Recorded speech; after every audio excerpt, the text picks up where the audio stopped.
have actually worked together for quite a long time. I have an overriding memory of sat in the Dutch office of CGE. I used to be part of the furniture when I was with Eon. I think a lot like you, Mike, spend a lot of time there. Love the lunches. One day we'll start doing lunches like that in the UK. Yeah, definitely. And I'd given the problem to Mr. Zip, who was the CTO of the software, came back a month later, and Alex's opening comment was to me, how the hell did you convince him to do plugins? Because I've been trying for 12 months. And I knew me and Alex were going to get on. He doesn't want me to read out because he's just going to carry on, but I think the important bit from the intro is, where is it? He told me once that sooner AI takes over, the safer we will be.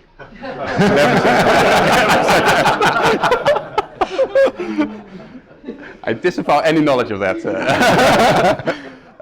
Okay, so I want to talk to you a little bit about what we've been doing. But before I do that, perhaps it's good as background knowledge for you to know where we come from. So I'm Alex, one of the 3 people that started Resilium with Dan and Jesper. Before that, we were all at CGE.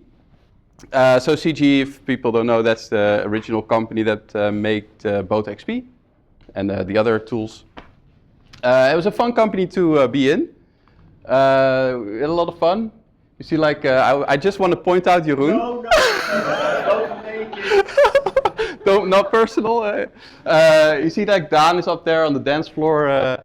And I just want to say we were very drunk. Yeah. We drank a lot of champagne that night and came second. Yeah, that was an ICAME dinner. We had, like, Eon was like for some award. Yeah. Yeah, I don't know. But it was fun. But besides all the fun, there is also a lot of whiteboards. So over the years, we spent a lot of time trying to come up with like solutions to problems and like what does the software need to do to solve those problems. And I think we got like somewhere, but there's some problems that are just more difficult than others. And today I want to talk about 4 problems that I think are still like lingering or remaining.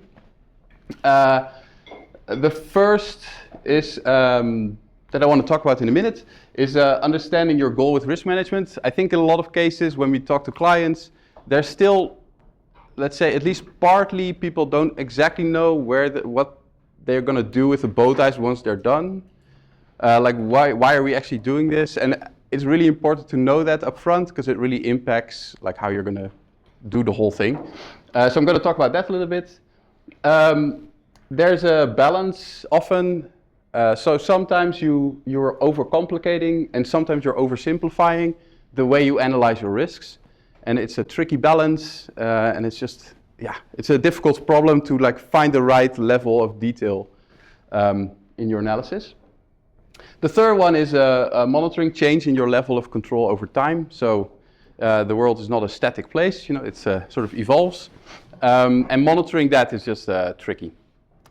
And then the fourth, using a consistent approach across a larger organization. So if you're just a single organization somewhere, it's maybe doable, but as soon as you have like a slightly larger organization, making sure that all the parts of the business are actually consistent with each other and there's like a way to roll it all up.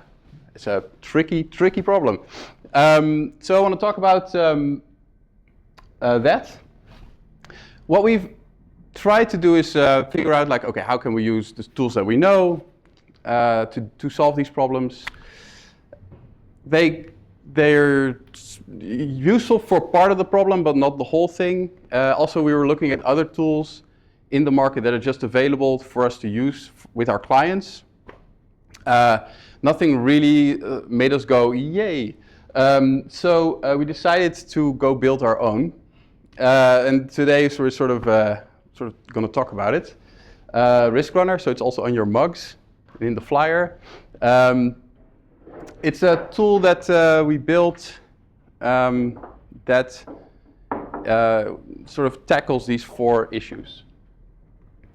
I'm going to start with the first one, understanding your goal with risk management.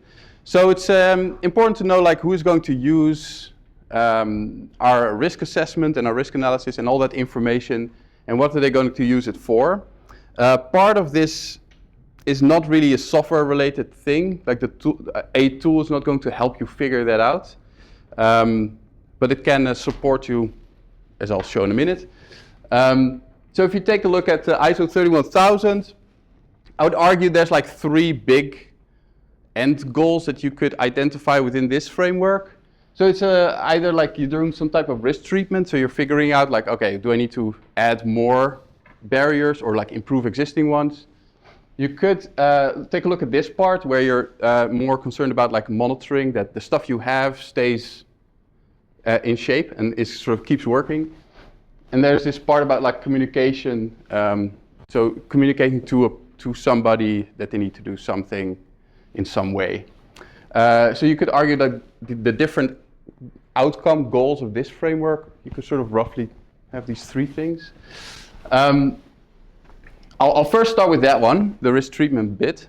So the risk treatment, I think you could argue, is also a little bit about ALARP, so as low as reasonably practicable. And if you think about ALARP, I think it's like 3 things coming together. It's the level of risk, the possible risk reduction you can get, and the effort involved to do it. And if you have like a very high risk, where it's possible to get a high risk reduction and it doesn't cost you a thing, you should probably go do it. The other extreme where it's a low risk, you can't really reduce the risk any further, and if you want to do it, it's super expensive, you probably shouldn't do it. And then there's all these like in-between areas. Right? So in order to do this, you could say we want to have like three things. We want to like have this risk level, we want to have like this indication of the risk reduction you can get, and you want to have like some indication of effort. And so I'm going to show you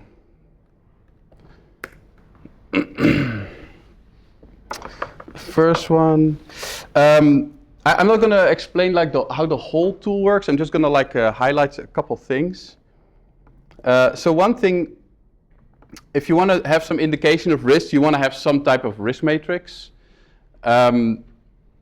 That's the thing we all use, right? If you want to have some indication of what the possible risk reduction is, you want to have some type of effectiveness rating of like how good is this barrier going to be.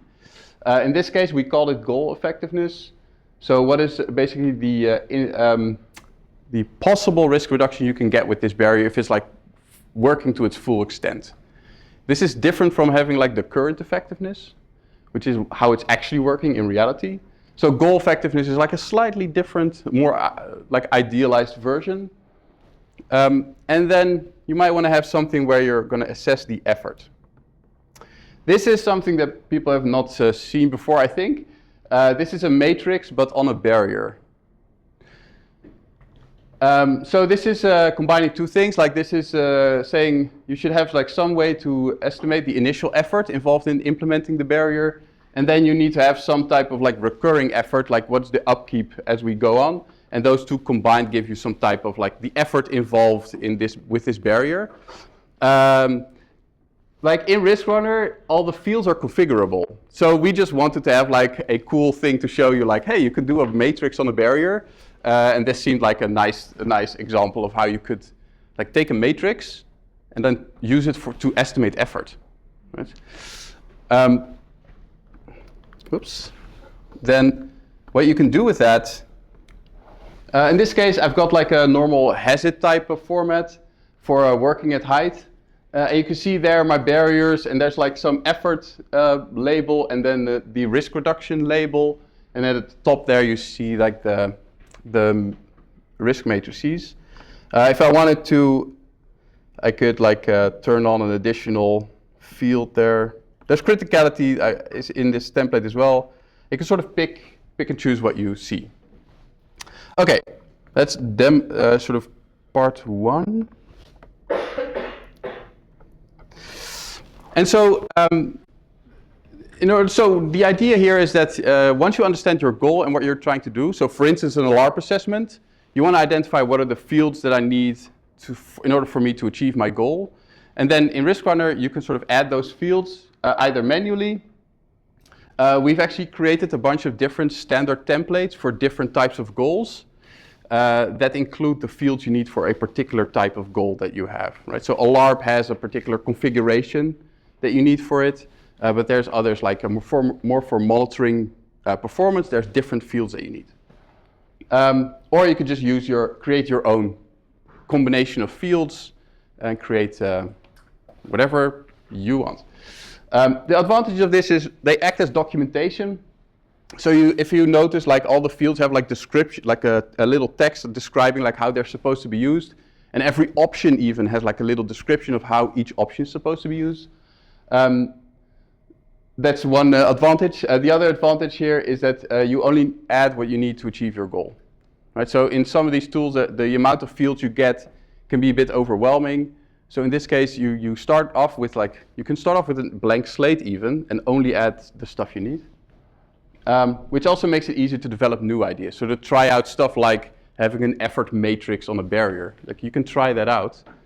And if you don't like it, you throw the field away. So that's sort of how we want to, that's the tool part of supporting something where you want to know what your goal is, right? Second one, overcomplicating or oversimplifying your risks. So if you think about this in an extreme case, if you're going to do all of your risks with a hazard only, you're very likely like oversimplifying things. If you just have like an Excel sheet and it has like the traditional hazard format, it's a little bit too simple probably if you do that for everything. On the other hand, if you're doing bow ties for everything, you're probably overcomplicating things, right? Not everything needs to be a bow tie. And then if you have like a nice middle ground where some of it is in an Excel sheet and some of it is in the bow tie format, then you get into the problem that you have split registers. Right? So you have some information over here and then the bow tie information is over there, and it's not really an integrated thing. So what we try to do is create something we're calling progressive risk model. We want to have like one integrated risk register that contains both the more simple hazard information as well as the more complicated bow tie information.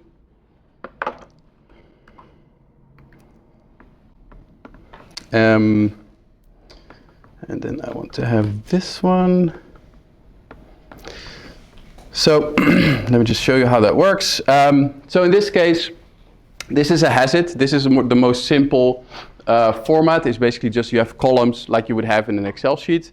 But then you can, the downside of this type of format is that you don't know which barriers are relevant for which threats or consequences. So you don't really know, like, did I cover all my scenarios? There's really no way to tell. So what you can do here is say, I have this weather monitoring that should be for strong winds. I have the pre-work surface inspection, would be like slippery work surface. Fall arrest needs to be somewhere here. Railing, let's say strong winds. And this is sort of one level down, like one level more complicated, let's say, where you're sort of assigning the barriers to the threats and consequences. Right? This is a little bit more, you can already tell like, oh, I've got like threats that don't have any barriers, and I'm like either more like left leaning or more right leaning in terms of where my controls are. Right? It's already a little bit more sophisticated. One level down, and this is where you turn it into a bow tie, would be to assign the threats to a top event. And then I have to pay attention here, because this one, person hit by dropped object, should be there. And now I have working at height, so this is my overall hazard, and it has two top events, one is fall from height and the other is a dropped object. And then I can continue to work those out. Now this doesn't look like the bow tie from Bow Tie XP, but in terms of the data model, this is a bow tie. This is also version 1 of the software, so for now this is what the bow tie looks like. But it allows you to have the hazard format for simple risks. And then as you progress, you can sort of upgrade certain risks into bow ties. Let me finish this one. So now I have my my bow tie here.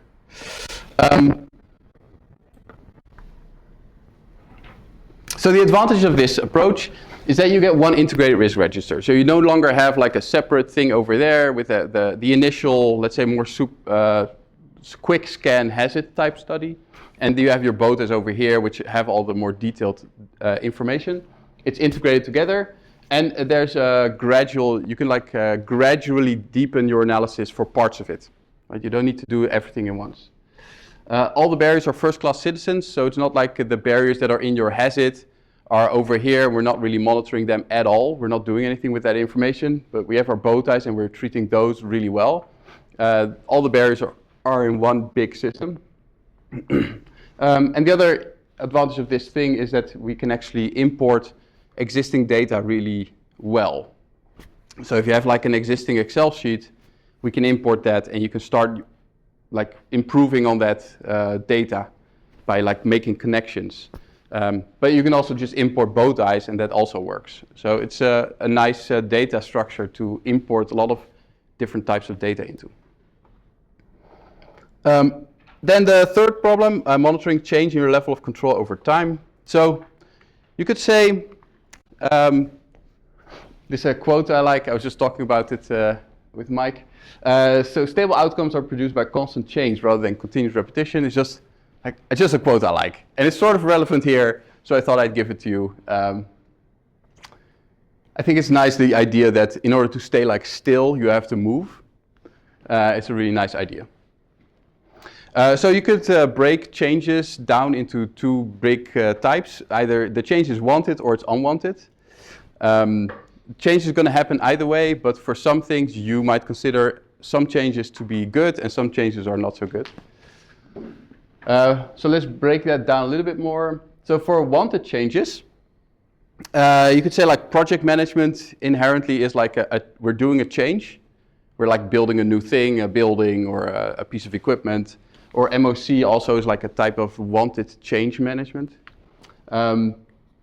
Usually has a start and an end date.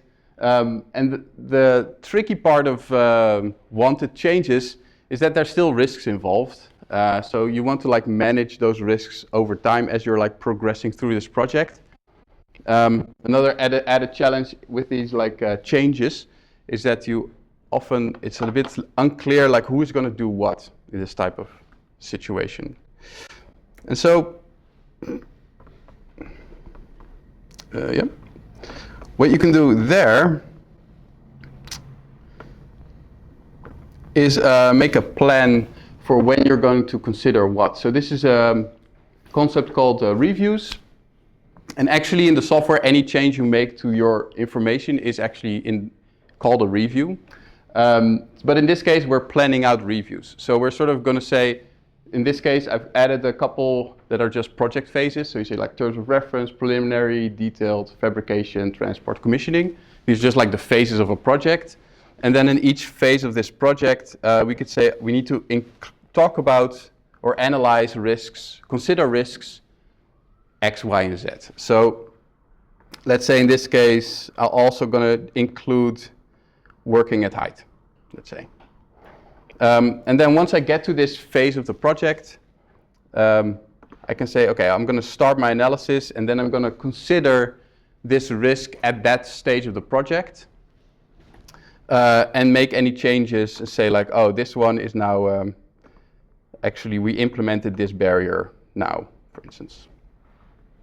But you can do that for the other phases. You can sort of plan out when do I need to consider which risk in time, like into the future, which is not something that you currently do probably for a lot of the software you use. At least I've not really seen it. So planning out when you need to consider which risk in a project, you can sort of plan it out here and like include it in each phase of the project.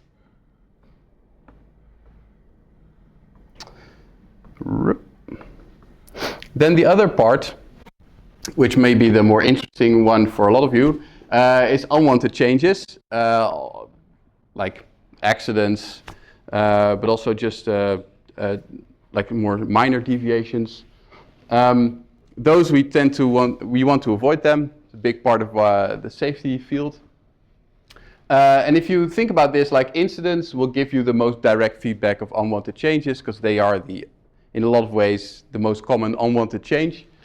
But in a lot of cases, as you go, you increase your safety. That also means you get less data from incidents. So incidents are inherently like a data source that dries up at some point.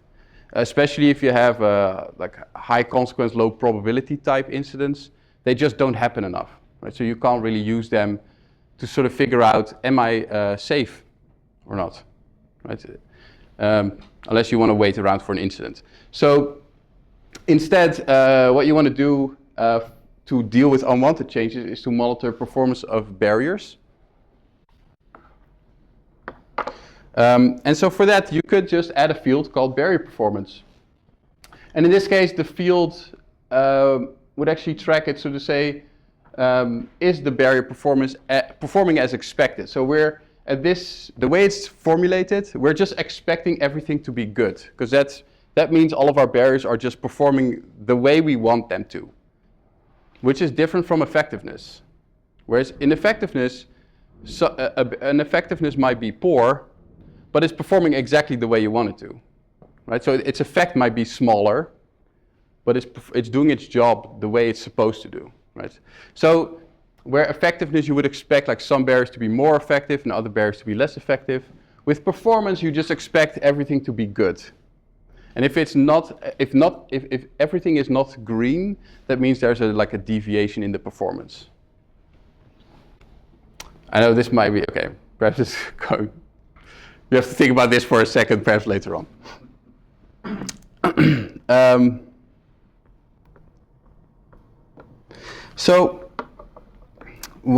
jumping to this one. The way we wanted to support this is to have a specific type of review that is a barrier performance review, in this case, where we want to keep it very simple. So we just really want to give people a list where we say, I want to have people assess the barrier performance for these barriers. And that's basically, I've now set up a review for a bunch of barriers. That interface will become a little bit more powerful in the future. Right now it's like the simplest interface you could come up with. That will be a lot more sophisticated. But the important bit is that people will get a list, like this, where you have a list of barriers and you could give updates. So you could say, okay, this is now good, we are doing it. The railing is now poor, it's corroded everywhere. These ones I'll just update. So the idea here is that if people that are giving updates on your barriers are not the same people that are good at doing risk analysis. So the people that give updates on how good are your barriers performing in reality, they should have a relatively simple, just a list of things that they give updates on. And so we wanted to create like an interface that is really simple for that. And then they can just finish that and the work is done. And then what you can see is a history. So in this case, here the fall arrest harness, I can sort of see the history of the barrier performance and then the comments that people give of like, why is that value picked? And give like a description of the story behind that value, essentially. Okay, for now I think that's good enough. Whoa, that's a lot of slides in one go. There I am. Okay, what you don't want to do is pester people with forms. So it just like in the morning there was somebody saying like there's 50 forms a day or something. It's crazy to me. Oh yeah, crazy, yeah. Yeah, I mean, yeah, a random company somewhere. So you don't want to like add to that burden. I think what's a good idea is to like reverse engineer it, say like, okay, how much effort do we think is reasonable for people to give feedback on like how the barriers are doing? And just using criticality determine the level of attention. So if a barrier is critical, you might want to check on it a little bit more often. than if it's non-critical. And then you can say like, I will just do that one every year. But the critical ones, we might like ask once a month, perhaps not every day. Although, in some extreme cases, you might want to have like daily updates. I don't know. Sure. Yeah, it could be possible. But it's good to make that differentiation, right? And use like criticality as a way to do it. And then the last one, using a consistent approach across a larger organization. So I think in a larger organization, actually we didn't plan this, but like the previous workshops sort of showed this a little bit. In larger organizations, it sort of becomes a Tower of Babel in some ways, that people in site A use different jargon or terminology than in site B, and it's quite difficult to like keep that consistent. So I'm not saying like we're necessarily going to solve everything in that, but the tool should support you in like getting to making it more easy to create an organizational risk vocabulary. And so what we did is we created definitions. So every time you create a barrier name or a threat name or a consequence name, it creates a definition for it. So if you reuse a barrier name in multiple lines, it links to a single definition.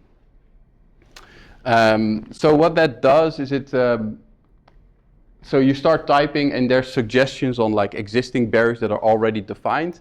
And if you pick one of those, it'll sort of drag in the definition for that barrier and give you, in this case, the performance is on the definition. So you get like the definition, you can see that there's like a description or like a documentation on what we mean with this barrier. And so that's, I think, allows us to do some really nice things. One of them is to do global local in a little bit more sophisticated way. So let's say we have this high-level assessment, the company standard that contains the definitions that we want to use in our organization. And then we have different sites that use also these definitions. But let's say then we add new definitions to our company standard. That's a review in Riskrunner to do that. But then what you can do is push those definitions down for consideration in local reviews. So you want to say like, okay, we're adding these two definitions. Perhaps this is good for you to consider to also include these definitions in your local sites. And then once they're all accepted, they're now like added. And then the other way around as well, if you have a review with new definitions at the local site, they could say, suggest this up for the company standard. And then from the company standard, push it back down to the other sites. And so this communication up and down, where like good ideas at the top can flow down, but good ideas at the bottom can also flow up and then to other people, I think is a really nice feature. This one we are currently working on. So if you like try the software next week, this will not be in there yet, but this is the one we're actively working on. And it's actually the whole, like a lot of the pieces that we built in Riskrunner were so that we could do this effectively, right? Okay, so let's say zoom out a little bit, like what is the overall vision for this tool? I think when we looked at a lot of the existing solutions, it's very clear that they started off as software solutions for a more static picture. So a more traditional, let's say, safety case, for instance, or just a normal study, and you produce a report and that's it. And the software tools then cater to that. Of course, that use case they do very, very well. But now I think we're moving into an area where we want like more, we want more from these tools, and we want to have like a bit more of a dynamic risk management approach. And so we want to move more into like the turn-by-turn navigation, but for risk management. I think that's, but in order to do that, I think we needed to build it from the ground up with that in mind. If you bolt this on later, it's quite difficult to do, and it feels bolt on. I think we've like now got the fundamentals in to do this hopefully correctly. And also, we took an approach to say we want to be API first, which means, I don't know if people know what API is, but you want to integrate with other tools. So the whole application is one big API, so it's very easy to integrate with other stuff, with other tools and applications. Alex, you're realizing that you drive your car into the North Sea there, right? So there's a ferry. Yeah, there's a ferry. This is actually, I just navigated from my home to Manchester. Yeah, apparently it takes 9 hours. We flew, so. So yeah, that's Riskrunner. This is for us, let's say the start of it. We're launching the first version now. So if you are interested in the ideas here, you can sign up. So if you go riskrunner.app/sign-up, it'll create an account for you. And then next week we'll contact you, because then we'll have your email, and so we know who's interested. We'll contact you and organize a chat to talk you through it in more detail, so that you can try it out.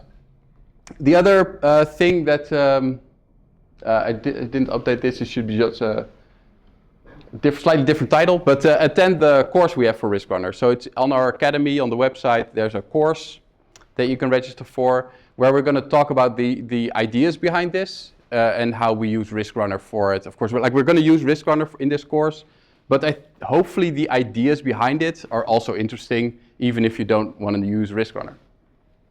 Then the additional offer for the first 3 clients that get on board with Riskrunner, do 1 week implementation support for free. I think that's about it. Thanks very much for listening, and yeah, hope to talk to you about Riskrunner at some point. Yeah. Thanks.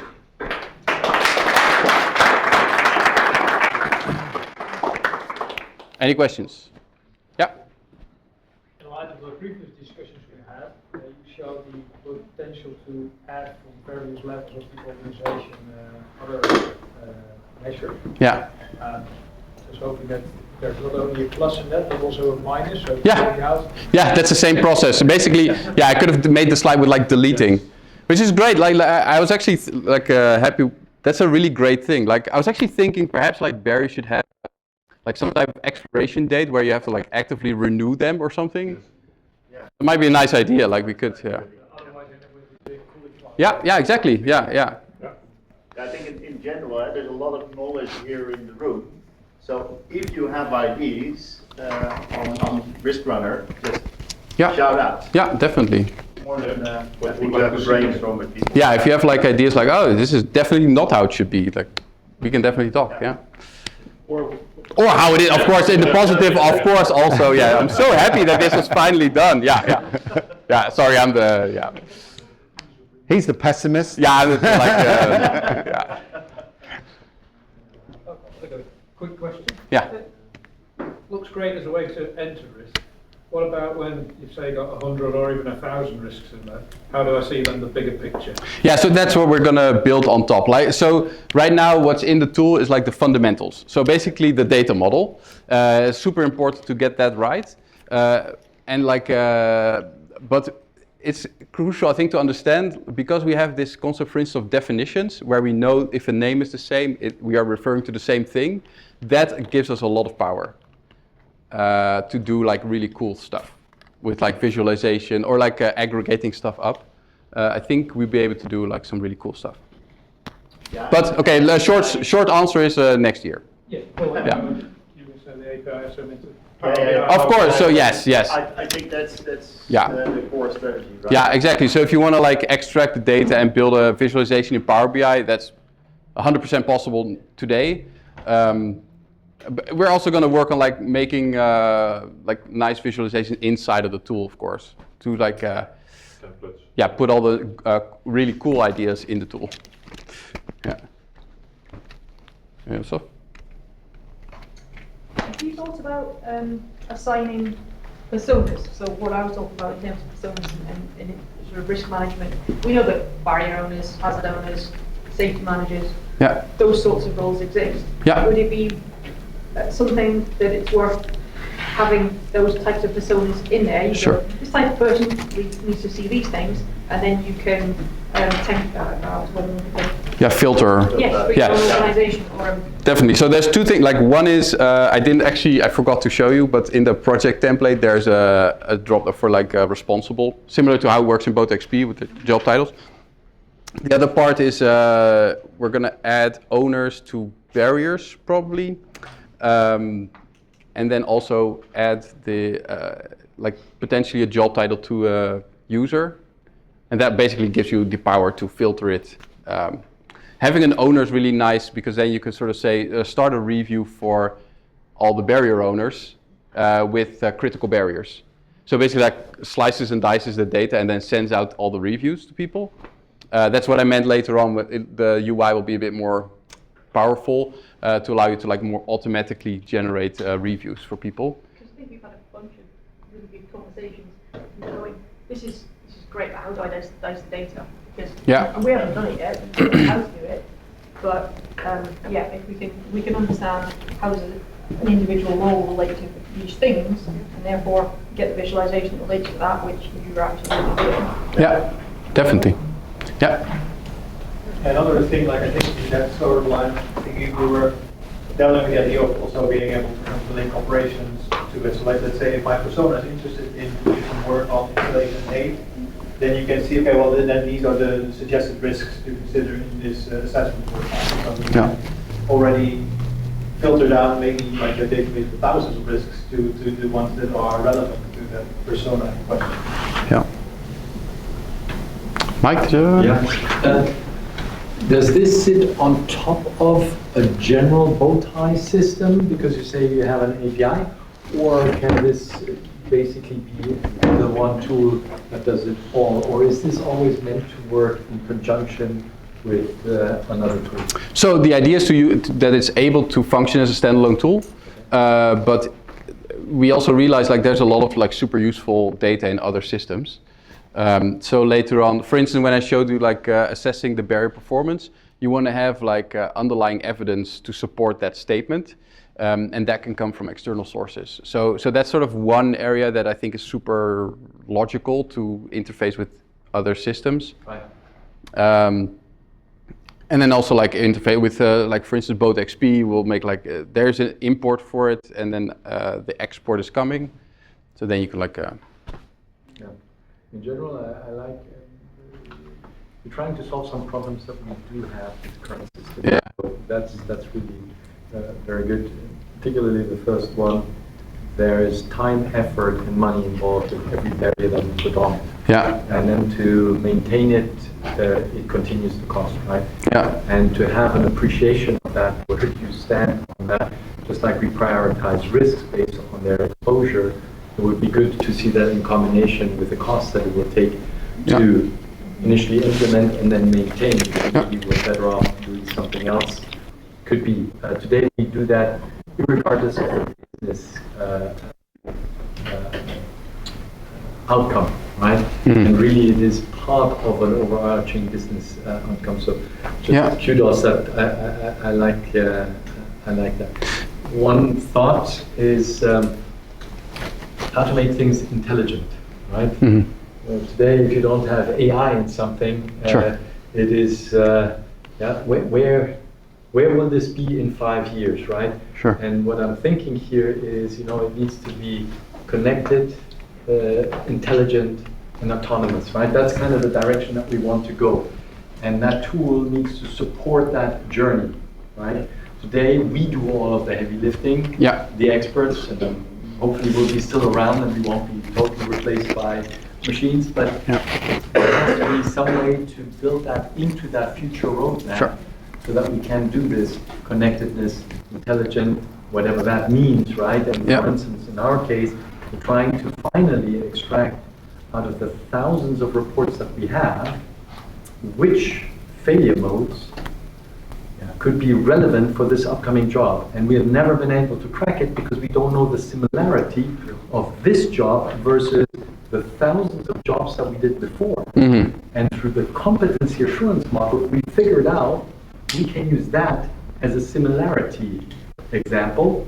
And with that, we basically said, now out of a database of thousands, millions actually, in our case, millions of catastrophic major serious life events, it can figure out, here are 10 that potentially fit for this upcoming job. That's cool. Have a look if any of these failures could occur on your future one. Yeah. That's intelligent because we've got oodles of data, but we can't utilize it because there's nobody who's got the time to go through thousands or millions of reports and start reading Figuring or it out. searching, or and if I search, I either find 0 or I get 1,000. 1,000. Neither of the two answers are good for me. No. Right? Or I spend 4 weeks trying to find the answer, but we did the job 3 weeks ago. Yeah, but then it's an academic exercise. Yes. Yeah. Yeah. Yeah, I think so. I have two thoughts. Like, one is like the AI branch exists already. Like, I made like a proof of concept. Next year somewhere. The second is like we started with the more manual route because that will work for everything. I think what in a lot of systems the mistake they made was to focus on the technical stuff and like integrate with SAP to get like live barrier status for technical barriers. But that means you're basically ignoring all the behavioral stuff, the more fuzzy, difficult barriers that are more human. And so this more manual route is like the baseline. So that works across the board. You could apply that to technical and behavioral barriers, doesn't matter, right? It's just somebody has to like give you updates for it. The other part is but you could have like a technical barrier that you do have reliable data for. And then for some of those, you could do a more deep dive and do like a more automated smart thing. But I think the baseline should be that you have an approach that could potentially work for everything.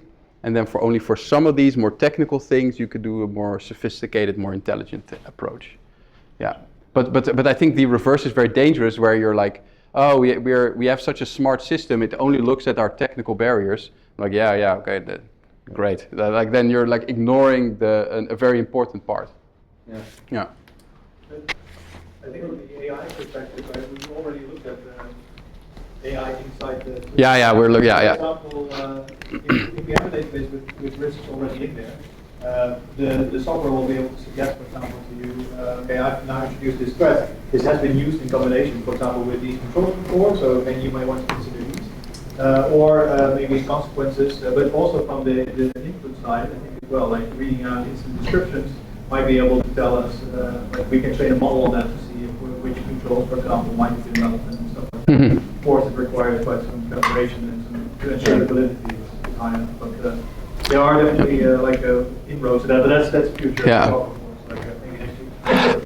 But I think just to pick up on that thing with the AI is it's about the quality of the data and it's about the understanding. So you have to get that base framework right so that we understand where relationships occur, and we also have to have quality data in there.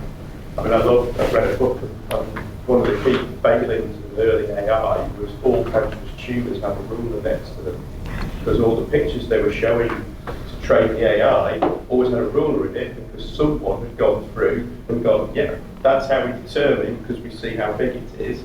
And so you showed the system a picture of a ruler and it went, yeah, that's cancer, even though there was no skin or anything nearby.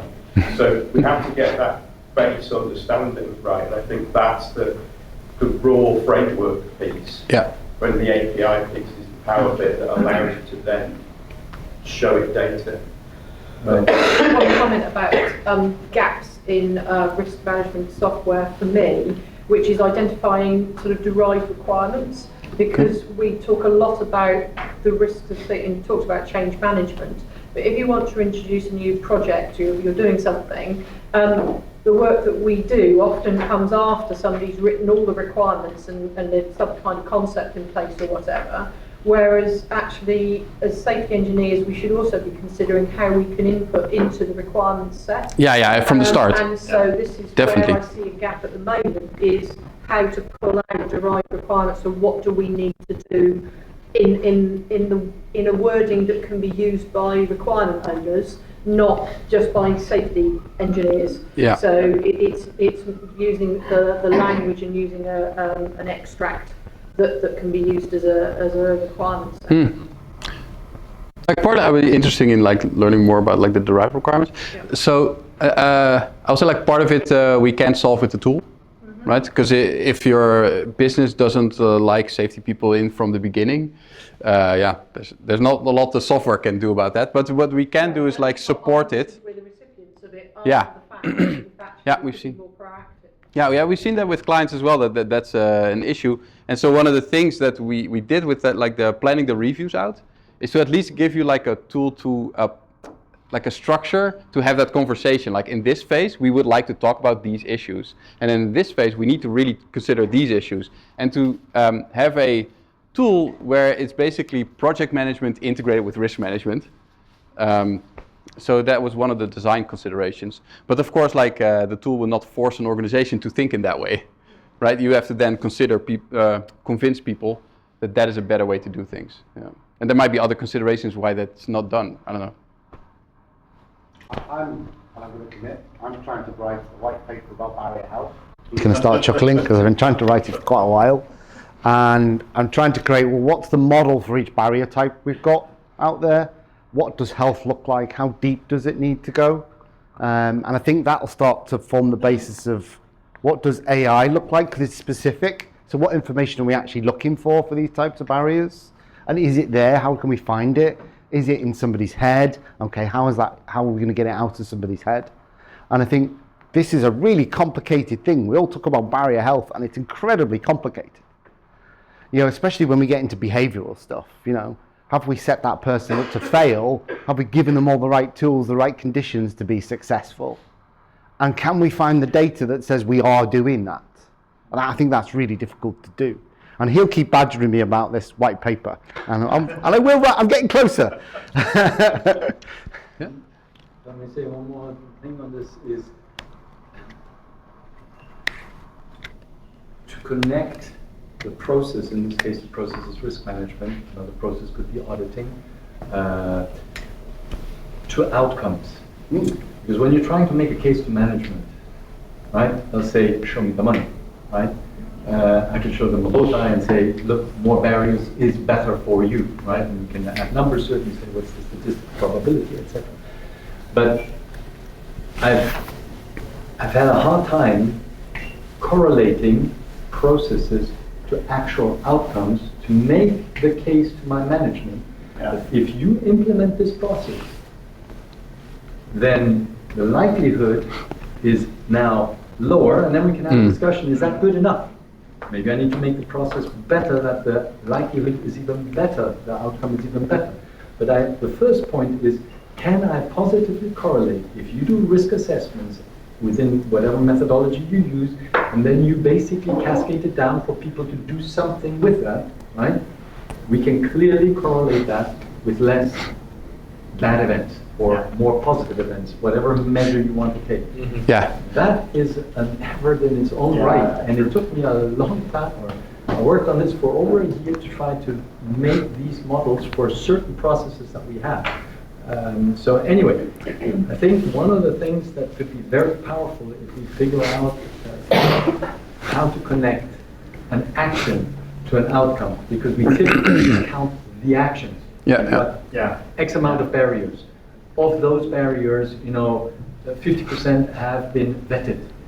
We always go with the count of something, but that is not related to the ultimate outcome, which is we can either infer or we can say through the data directly that the probability of this outcome is now lower than not doing the process or not doing the process correctly. Right? And then we can have again a discussion about that. But something to consider. I think like I have an example from Schiphol where they there's like a runway incursion sometimes, but there's not enough. I mean, it's good, of course. They don't know, but I mean, like you can't, yeah. So I mean, you can't use runway incursions and like correlate that to the actions because it's not significant. Like it's not enough. You'd have to do like multi-year data collection because it's such a small. It's already very low, right? So it's very difficult. So I think if you have like something where, I don't know, you have a lot of people falling down stairs or whatever, then you might be able to like link an action directly to like a drop in people falling down stairs. But runway incursions, as an example, don't happen often enough for you to like have a like that. It's very difficult to correlate the impact of the action. So in those cases, I think the next best thing is to look at the barrier performance as a proxy. And so it's a little bit dangerous, of course, because you're making, you don't know for sure. You never know for sure whether like that barrier, if it's doing really well, is actually lowering the risk, because it's not happening enough for you to really confirm it. So you're making, this is, and in a way what the risk analysis does is like connects this scenario to a bunch of barriers, and then we think that they have an effect. But if it's a really rare thing, you never know for sure. Right. No, but I like your thinking. There's a lot of historical information about variant deviations. And the thing is, if we're able to plot those deviations, if we're able to get a way out to manage those deviations and plot them onto barriers, I think we're on the right. I think RSSB did the thing with the large language models, right?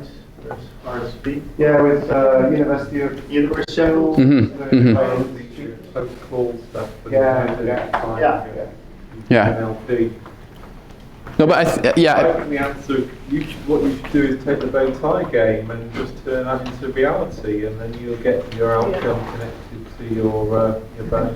Yeah, but I think so. The problem is, like, just to get a serious note on that, like in the bow tie game, the scenarios happen constantly. In reality, that doesn't happen. Yeah, so that's I think the problem. Like, you can never know for sure. But so that is actually a case for barrier monitoring. So that is just the best thing we have in a lot of cases. Is just to monitor your barriers. Okay. Any more? Great. We've all had enough. I mean, a lot to decompress, some really good presentations today, but they've not by design, to be honest, but we've had this theme around, it's not about building bow ties, it's about using them. Yeah. If you don't work out how you're going to use them, they're kind of just shelfware. Yeah. If I may say one thing again, to super simplify, right? What we're trying to do is, risk management is an end, is a means to an end. And if you ask me, all of these things need to be natively embedded in what you're actually doing, because we're not here to do risk assessments. We're here to build a plant. We're here to drill a well. We're here to get a rail from A to B, etc. Right? And so when people do their natural work, when they plan the route, or when they drill the well, or whatever it is, where you are in your workflow, to embed the processes that keep us safe, reliable, and efficient, right? So that they are not a separate thing, they are naturally embedded into your workflow. And if you think of it like that, then the paradigm changes. You're, on a map where it says, you're here, right? So if I look backwards from on a map when you're at the airport or somewhere here and it says you're here, when I look backwards, I'm asking myself, really, have I done the controls, maybe directly from the bow tie, that get me to this point at the stage of where I am at, planning the well, preparing the well, going to the well, starting to rigging up for the well, then drilling the well, or whatever it is, right? That it asks me, or checks, or cross-checks me, that I have done the controls that I know I should have been completed by now, because it knows where I sit in the process, right? And that means actually I'm just being compliant to my own process, which are the controls in the bow tie. Mm-hmm. And then when you're here and you can say, what got me here is compliant to what we know keeps us safe, then the only other thing that I need to think of, if I make it super simple looking forward, is what are the next things that I need to do? And are there any risks that I have not taken into consideration? Because our models are always restricted by the context in which they were made. Mm-hmm, so sure. If I do a cement job in the well, and this thing works, between, minus 10 degrees Celsius and 35 degrees Celsius, but that day happens to be a very unusual day and it's minus 15. That slurry is not going to set, maybe. So then I just need to look forward and say, I'm always staying compliant with my own process, which is my bow tie, right? The controls that need to be done at any given stage. But also ask that question, is there anything that control framework cannot or has not taken into account? Because then I actually need to switch on my brain, because otherwise I'm just going to follow the bow tie or the controls within it, right? So if you think of it like that, you're here looking backwards, you're just trying to be compliant to your bow tie or your control framework. And looking forward, you're trying to deal with the variances potentially that you haven't taken into account, because you're expecting that those controls that are yet to come will be implemented, because that's what you're expected to do. So then that simplifies for the person who's actually doing the work. It becomes less complicated, the whole thing, right? For them, it becomes then, I'll stop there.